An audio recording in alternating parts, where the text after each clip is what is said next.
Right Chittoor జిల్లా బంగారుపాలెం మండలం తంబుగానిపల్లి వద్ద నేషనల్ హైవేపై భారీ అగ్ని ప్రమాదం చోటు చేసుకుంది. హోసూరు నుండి జార్ఖండ్ కు కొత్త ఆటోలను తరలిస్తున్న కంటైనర్ అగ్నికి ఆహుతైంది. షార్ట్ సర్క్యూట్ కారణంగా ఒక్కసారిగా మంటలు చెలరేగి టైర్ల ద్వారా డీజిల్ ట్యాంకు వ్యాప్తి చెందడంతో ప్రమాదం జరిగింది. సమాచారం అందుకున్న పోలీసులు, ఫైర్ సిబ్బంది ఘటనా స్థలానికి చేరుకుని మంటలను అదుపు చేశారు. అప్పటికే 8 ఆటోలతో సహా కంటైనర్ పూర్తిగా కాలి బూడిదైంది.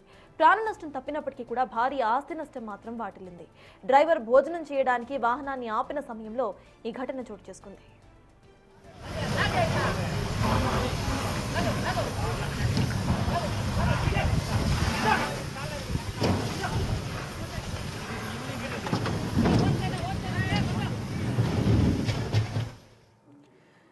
ఇక ఇదే అంశంపై పూర్తి డీటెయిల్స్ మా ప్రతినిధి దామోదర్ అందిస్తారు. దామోదర్, చెప్పండి, ఇక్కడ ఈ ఘటనకి అసలు కారకులు ఎవరు, అక్కడ సిచ్యువేషన్ ఏంటి, అప్డేట్స్ ఏంటి?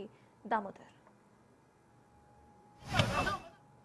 హస్సన్ నుంచి జార్ఖండ్ కు వెళ్లే ఒక లారీ ట్రక్ ఏదైతే ట్రక్ 8 ఆటోలను తీసుకుని జార్ఖండ్ కు వెళ్తుంది. ఈ సందర్భంగా బంగారుపాలెం మండలము బండగాని క్రాస్ వద్ద డ్రైవర్ వాహనాన్ని ఏదైతే కంటైనర్లను ఆపి భోజనానికి వెళ్ళాడు. అయితే అక్కడ నుంచి వేగంగా ఎక్కడ ఆపకుండా రావడంతో ఏదైతే ఎక్కువ తీవ్రత కావడం, షార్ట్ సర్క్యూట్ వల్ల ప్రమాదం చోటు చేసుకుందని డ్రైవర్ చెప్తున్నాడు. ఈ ప్రమాదంలో డ్రైవరు, క్లీనర్ అందరూ కిందికి దిగడం వల్ల ప్రమాదం తప్పిపోయింది. 8 ఆటోలు పూర్తిగా దగ్ధమై సుమారు 60 లక్షల మేర ఆర్థిక నష్టం ఉండవచ్చని పోలీసులు అంచనా వేస్తున్నారు. దీనికి సంబంధించి పోలీసులు కేసు నమోదు చేసుకుని దర్యాప్తు చేస్తున్నారు. మరోవైపు ఏదైతే వాహనాలు ఈ మధ్య కాలంలో ఉన్నట్టుండి ఎండ తీవ్రతకు వేడి ఎక్కువై దగ్ధమవుతున్నాయి. ఈ నేపథ్యంలో అధికారులు మధ్యాహ్నం పూట ప్రయాణాన్ని మానుకోవాలని చెప్తున్నప్పటికీ దూర ప్రాంతాలు వెళ్లేవారు అత్యంత వేగంగా వెళ్లడం వల్లనే ఈ ప్రమాదం చోటు చేసుకుందని కూడా చెప్తున్నారు.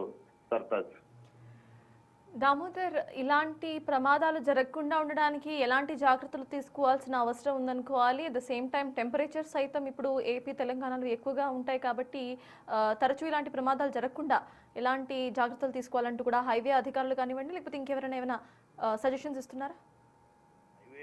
హైవేతో పాటు ఫైర్ సిబ్బంది, ఆర్టీఏ, పోలీసులు ఈ విషయాల గురించి డ్రైవర్లకు ముందస్తుగానే సమాచారం అందజేస్తున్నారు. ముఖ్యంగా వేగంగా అతివేగంతో వెళ్లడంతో పాటు ఏదైతే బస్సును కానీ అదే విధంగా తమ వాహనాన్ని పూర్తి స్థాయిలో కంట్రోల్ అన్ని విధాల తనిఖీలు చేయించుకోవడం, ముఖ్యంగా ప్రయాణ సమయంలో ఏదైనా ప్రమాదం జరిగినప్పుడు వెంటనే అందులో ఉన్నవారు బయటకు వచ్చే విధంగా ముందుగానే బస్సు ఎక్కిన వెంటనే వారికి అంత సమాచారం ఏ విధంగా అద్దాలు పగలగొట్టుకోవాలి, ఎమర్జెన్సీ డోర్స్ ఎక్కడ ఉన్నాయన్న విషయాన్ని కూడా తెలియజెప్పాలని చెప్తున్నారు. అయితే వేగంగా వెళ్లడంతో పాటు ఏదైతే అత్యంత వేడి సమయాల్లో మాత్రం ప్రయాణాన్ని ఆపండి మధ్యాహ్నం పూట అని కూడా ఆ విషయాన్ని చెప్తున్నారు. అవి అయితే డ్రైవర్స్ గానీ అదే యజమానులు గానీ ఈ విషయాన్ని పట్టించుకోకపోవడం వల్లనే తరచుగా ఈ ప్రమాదాలు చోటు చేసుకుంటున్నాయి.